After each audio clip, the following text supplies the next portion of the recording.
എന്റെ പൊന്നേ റഹീമെ, താങ്കൾക്ക് ഒരു പരിശോധന ഉണ്ടാകുമെന്നും ഒരു അന്വേഷണം ഉണ്ടാകുമെന്നും പറയാനുള്ള ധൈര്യമില്ലാത്തത് എന്താണ്?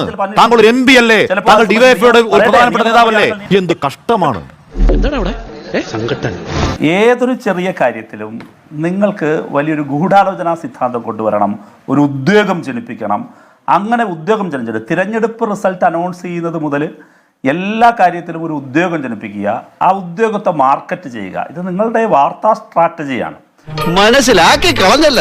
ഇന്നലെ വൈകുന്നേരവും മെനിഞ്ഞാന്ന് വൈകുന്നേരം ചർച്ച ചെയ്തിട്ടുണ്ടായിരുന്നു. ഇന്നലെ പകൽ മുഴുവൻ നിങ്ങൾ പ്രസംഗിച്ചത് പറഞ്ഞതും എന്തായിരുന്നു?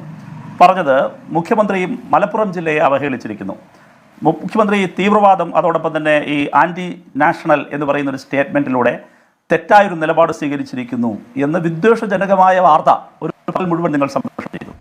അതാ നിന്റെ വിഷമം. നാടിന്റെ മുഖ്യമന്ത്രിയും ദ ഹിന്ദുവും നടത്തിയ അഭിമുഖത്തിനിടയിലേക്ക് കെയ്സൺ എന്ന് പറയുന്ന PR ഏജൻസി കടന്നു വന്നത് എങ്ങനെയാണ് എന്നതിനെക്കുറിച്ച് CPM എന്തെങ്കിലും ധാരണയുണ്ടോ ശ്രീ റഹീം? ഹിന്ദു കൊണ്ടുവന്നൊരു തിയറിയാണ്, അതൊരു ഏജൻസിയുടെ പേര് പറഞ്ഞു.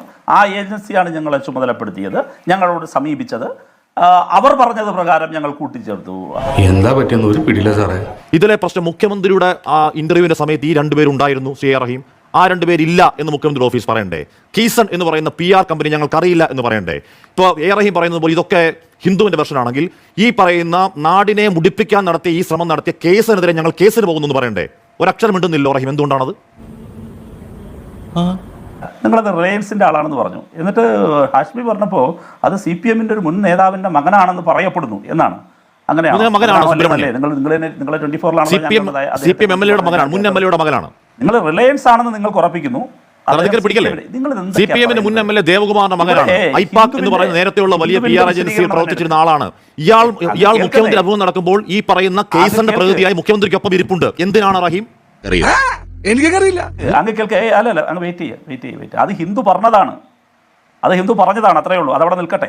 ഹിന്ദുവിനെതിരെ കേസ് കൊടുക്കുമോ? മണിക്കൂറുകളിൽ വരും എന്ന് ഞാൻ പ്രതീക്ഷിക്കുന്നു. അവിടെ നിൽക്കട്ടെ. ഹിന്ദുവിനെതിരെ കേസ് കൊടുക്കുമോ? എവിടെയെല്ലാമാണ് കൊണ്ടിക്കിട്ടുന്നത്? ഇവിടെ നിങ്ങൾ ഞാനൊന്ന് സംസാരിക്കട്ടേനെ. നിങ്ങൾക്ക് റേറ്റിംഗിന് വേണ്ടി എന്നെ കൊണ്ട് ബഹളം ഉണ്ടാക്കാനാണ് എങ്കിൽ എനിക്കിതിന് താല്പര്യമില്ല. അങ്ങ് വളരെ ലളിതമായി നിൽക്കുന്ന ഒരു ചോദ്യമാണ്. കട്ട് ചെയ്തിട്ടോളൂ. നാടിനെ കുട്ടിച്ചോറാക്കാൻ ഇടപെട്ട ഏജൻസിക്കെതിരെ കേസ് കൊടുക്കുമെന്ന് പറയാൻ ഒരു വാക്ക് പറയാൻ ആർജവമില്ലാത്തത് എന്താണ്? നന്നായിട്ട് അറിയായിരുന്നു ഈ ഇത് മൊക്കെ നമുക്ക് ചർച്ച ചെയ്യാം. നമ്മുടെ വിഷയം അതല്ലല്ലോ ശ്രീ റഹീം. അങ്ങ് വിഷയത്തിലേക്ക് വരൂ. അങ്ങേക്ക് മറുപടി ഉണ്ടെങ്കിൽ ഈ പറയുന്ന കേസിനെതിരെ കേസ് കൊടുക്കാൻ ഞങ്ങൾ റെഡിയാണ് എന്ന് റഹീമെങ്കിലും ഒന്ന് പറയാം. റഹീം ഒന്ന് പറയും. അല്ല, നമ്മുടെ വിഷയം അതല്ലോ, ശ്രീ റഹീം. ഓപ്പറേഷൻ CMDRF പരിശോധന എന്തിനായിരുന്നു? പറയണമെങ്കിൽ നമ്മുടെ വിഷയം മുഖ്യമന്ത്രി ദുരിതാശ്വാസ അതിന്റെ വിശ്വാസ പ്രശ്നമാണെങ്കിൽ അതിലേക്ക് നമുക്ക് വരാം ശ്രീ റഹീം. നമ്മുടെ വിഷയം അതല്ലല്ലോ, അത് വിടൂ. എന്റെ ചോദ്യം ശ്രീ റഹീം, ഈ പറഞ്ഞ കേസൺ എന്ന് പറയുന്ന നാടിനെ കുട്ടിച്ചോറാക്കാൻ ഇടപെട്ട PR ഏജൻസിക്കെതിരെ കേസ് എടുക്കും എന്ന് റഹീമെങ്കിലും ഒന്ന് പറയുമോ? ഇങ്ങനെ മിണ്ടാൻ പറ്റാതെ നിൽക്കുന്നതിന് ഞങ്ങളുടെ നാട്ടിൽ എന്താ പറയാന്നറിയോ? അണ്ണാക്കിലെ പിരിവെട്ടി. ഞങ്ങൾ ആദ്യം ഇപ്പോഴും പറയുന്നു, ഒരു PR ഏജൻസിയുടെയും സഹായം ഞങ്ങൾക്ക് വേണ്ട. ഇനി രണ്ടാമതൊന്ന്, ഹിന്ദുവിന്റെ വിശദീകരണത്തിൽ എവിടെയും ഈ സുബ്രഹ്മണ്യൻ എന്ന പേരില്ല. പണ്ട് മുതലേ SFIയും SFIയുടെ വളരെ ലീഡർഷിപ്പിലുണ്ടായിരുന്ന വളരെ മിടുക്കനായ ഒരു ചെറുപ്പക്കാരനാണ്. അപ്പോൾ അദ്ദേഹത്തിനെ അതിലേക്ക് കൊണ്ടുവരുന്നു. അദ്ദേഹത്തിനെ കൊണ്ടുവന്നിട്ട് അതിനെ കേസുമായി ചേർക്കുന്നു. ഇതെല്ലാം നിങ്ങളുണ്ടാക്കുന്ന സ്റ്റോറിയാണ്. നിങ്ങൾ അല്ല സാർ, അല്ല ശ്രീ റഹീം, ഞാൻ ഇടപെടുന്നത് എന്തുകൊണ്ടാണ്? താങ്കൾ പറഞ്ഞ അവാസ്തവമായതുകൊണ്ടാണ്. സുബ്രഹ്മണ്യൻ എന്ന് പറയുന്ന ആൾ അവരുടെ പൊളിറ്റിക്കൽ വിംഗ് ആണെന്ന് പറയുന്നത് ഈ പറഞ്ഞ നിഖിൽ പവിത്രൻ എന്ന് പറയുന്ന ഇവരുടെ പ്രസിഡന്റാണ്. സുബ്രഹ്മണ്യൻ സംസാരിച്ചു. സുബ്രഹ്മണ്യൻ ഒരു ചാനൽ സംസാരിക്കുമ്പോൾ സുബ്രഹ്മണ്യൻ പറയുന്നത് ഞാൻ ഇവരുടെ ഈ പറഞ്ഞ പൊളിറ്റിക്കൽ പ്രോജക്റ്റ് ഏറ്റെടുക്കാറുണ്ട്. ഞാൻ PR മേഖലയിൽ നിൽക്കുന്ന ആളാണ്. പറയട്ടെ, അത് പറയരുത്. എന്താ പറഞ്ഞുകൂടാ? അങ്ങ് കേൾക്കൂ. അല്ല, അങ്ങ് പറഞ്ഞു കേട്ടു. എനിക്ക് വ്യക്തത വന്നു. ഞാൻ വഴങ്ങി തന്നല്ലോ. ഹാഷ്മി അയാൾ എന്താ പറയുന്നേ? എനിക്കറിയാം എന്തോ കാര്യമായിട്ട് പറയുന്നു. നിങ്ങൾ ആള് എനിക്ക് കേസിന്റെ മേധാവിയുടെ പേര് എന്തോ ഒരു പേര് പറഞ്ഞു. അത് എനിക്ക് വ്യക്തത വന്നത് ഞാൻ പറയട്ടേനെ. ഞാൻ ചോദിക്കട്ടെ, ഞാൻ മറുപടി പറയട്ടെ. അങ്ങ് കേൾക്കേണ്ട കാര്യം ഈ അങ്ങ് കേൾക്കുന്നേ ആകെ ഈ രണ്ട് സാധനങ്ങളുള്ളോ? റഹീമിന്റെ നേർക്കുനേർ ചോദ്യമാണ്. ഇത് ഇങ്ങനെ ഇല്ലെങ്കിൽ കീസിനെതിരെ കേസ് എടുക്കണമെന്ന് പറയാൻ റഹീമിന് ധൈര്യമുണ്ടോ? ഒറ്റവാക്കിൽ ഇപ്പോ കീസിനെതിരെ കേസ് എടുക്കണമെന്ന് പറയാൻ ധൈര്യമുണ്ടോ റഹീമിന്? ഇപ്പോ പറയില്ല. കേൾക്ക്. അല്ലാതെ എക്കോ ആയിട്ട് വീണ്ടും ചോദിക്കണല്ലോ. ഒറ്റ ചോദ്യം മതി. ഞാൻ പറയട്ടെ. നിങ്ങൾ തന്നെ ഉത്തരം പറഞ്ഞാൽ ശരിയാവും. ഇനി ഒരു അക്ഷരം വിടരുത് നിങ്ങൾ. ഇനി ഞാൻ പറയട്ടെ, ഞാൻ സംസാരിക്കട്ടെ. ഹാഷ്മി പറയുന്നതിൽ ബഹുമാനപ്പെട്ട പ്രേക്ഷകർ, പ്രിയപ്പെട്ട പ്രേക്ഷകർ ഇത് കേൾക്കണം. ഒന്ന് പറഞ്ഞു തൊലക്കേ. ഹാഷ്മി എന്താ പറഞ്ഞത്? ഞാൻ ഹാഷ്മിയോട് ചോദിച്ചു, ഇത് ഈ പറയുന്ന റഹീം കീസനെതിരെ കേസെടുക്കുമെന്ന് പറയാൻ റഹീമിന് ആർജവും ധൈര്യവും ഉണ്ടോ? അതിനുശേഷം ബാക്കി എന്നെ ഭർത്തിച്ചോളൂ, പറയട്ടെ, അതിനുശേഷം എന്നെ മാധ്യമത്തിന് പഠിപ്പിച്ചോളൂ.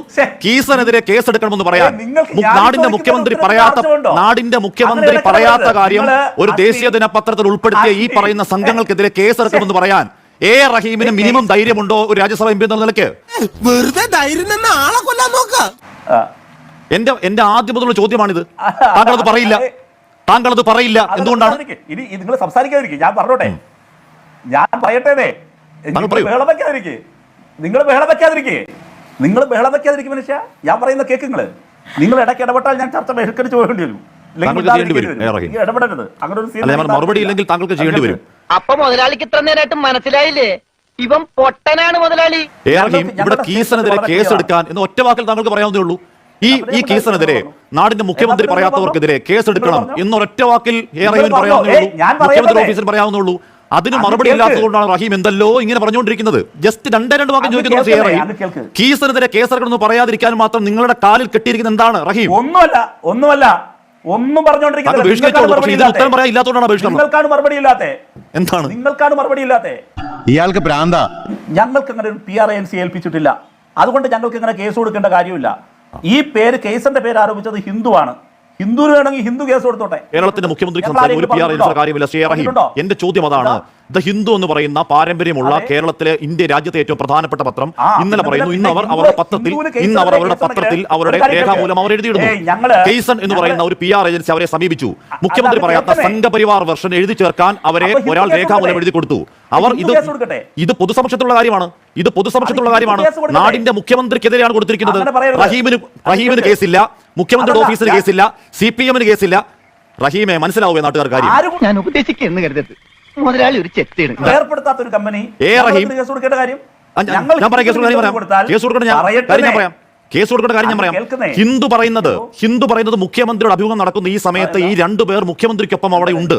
ഒരു ബന്ധവുമില്ലാത്ത രണ്ടുപേരാണ് എന്തിനാണ് മുഖ്യമന്ത്രിക്കൊപ്പം അവിടെ ഇരിക്കുന്നത്? ഇതിൽ ഒരാൾ രേഖാമൂലം എഴുതി കൊടുക്കുകയാണ്. എന്താണ്?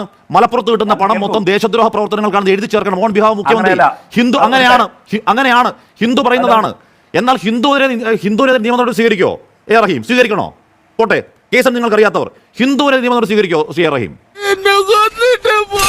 അല്ല, ഹാഷ്മി പറയുന്നത് വസ്തുതാവിരുദ്ധമാണ്. അങ്ങ് കേൾക്കണം, നിങ്ങൾ കേൾക്ക്. മുഖ്യമന്ത്രി ഇത്തരത്തിലൊരു കാര്യം പറഞ്ഞിട്ടില്ല. ഒരാളൊരു ഇന്റർവ്യൂ എടുക്കുമ്പോൾ, ഹിന്ദുവിനാകട്ടെ ഇന്ത്യൻ എക്സ്പ്രസിനാകട്ടെ ഇന്റർവ്യൂ കൊടുക്കുമ്പോൾ അത് റെക്കോർഡ് ചെയ്ത് പോയിട്ടാണ് പിന്നെ വർത്തമാന പത്രങ്ങളിൽ എഴുതുക. അപ്പൊ മുഖ്യമന്ത്രി പറഞ്ഞ ഭാഗത്ത് ഇല്ല ഇങ്ങനെ ഒരു കാര്യം. അങ്ങനെ ഹിന്ദുവിനെ കുറിപ്പ് വായിച്ചത് അതുകൊണ്ടാണ്. എന്ന് പറഞ്ഞാൽ മുഖ്യമന്ത്രി അഭിമുഖം നടത്തുമ്പോൾ ഈ കെൻസൺ ഏജൻസിയുടെ രണ്ടുപേർ മുഖ്യമന്ത്രിക്കൊപ്പം അവിടെ ഉണ്ട്. താങ്കൾ പറയുന്ന പ്രശ്നം ശരിയെങ്കിൽ ഹിന്ദു പറയുന്നത് കള്ളമാണ് അല്ലേ? അപ്പൊ ഹിന്ദുവിനെ നിയമ നടപടി സ്വീകരിക്കുമോ റഹീം? No way. ഞങ്ങൾ പറഞ്ഞിട്ടാണ് ഏതെങ്കിലും ഒരാൾ പറഞ്ഞതെങ്കിൽ, ഞങ്ങൾ അങ്ങനെ ആരെങ്കിലും ചുമതലപ്പെടുത്തിയിട്ടുണ്ടായിരുന്നുവെങ്കിൽ ഞങ്ങൾ PM മനോജ് കത്തയക്കേണ്ട കാര്യമുണ്ടോ? ഇനി പോട്ടെ, എന്റെ ചോദ്യം നമുക്ക് മനസ്സിലാവാത്തല്ലോ സർ. എന്റെ ചോദ്യം നമുക്ക് മനസ്സിലാവാത്തതല്ല. എന്റെ ചോദ്യം ദ ഹിന്ദു എന്ന് പറയുന്നു ഒരു നൂറ്റാണ്ട് പഴക്കമുള്ള പത്രം പറയുന്നു. അല്ലല്ല, ഹിന്ദു നൂറ്റാണ്ട് പത്രം പറയുന്നു നാടിന്റെ മുഖ്യമന്ത്രിയുമായി ഹിന്ദുവിന്റെ ജേർണലിസ്റ്റ് പത്രസമ്മേളനം നടത്തുമ്പോൾ രണ്ടുപേർ അവിടെ ഉണ്ട്. അവരാരാണ്? ഈ പറയുന്ന PR ഏജൻസി രണ്ടാൾക്കാരാണെന്ന് പറയുന്നു. അതിലൊരാളാണ് രേഖാമൂലം എഴുതി കൊടുത്തത്. ഈ രണ്ടുപേർ അവിടെ ഉണ്ടെന്ന് ഹിന്ദു പത്രത്തിൽ എഴുതുന്നതാണ്. റഹീം പറയുകയാണ് ഹിന്ദു പറഞ്ഞ നുണയാണെന്ന് പറയുകയാണെങ്കിൽ ഹിന്ദുവിനെതിരെ നിയമ നടപടി സ്വീകരിക്കുമോ റഹീം? അത്രയും പറഞ്ഞിട്ട് എനിക്ക് വ്യക്തമായില്ലേ? അവനത് പറയില്ല, നീ അത് വിടണം. PR ഏജൻസി തിയറിയുമായി ബന്ധപ്പെട്ട പ്രശ്നത്തിൽ വളരെ കൃത്യമായി ആവശ്യമെങ്കിൽ അത് സംബന്ധിച്ച് എന്താണ് ചെയ്യേണ്ടതെന്ന് മുഖ്യമന്ത്രിയുടെ ഓഫീസ് വ്യക്തമാക്കും.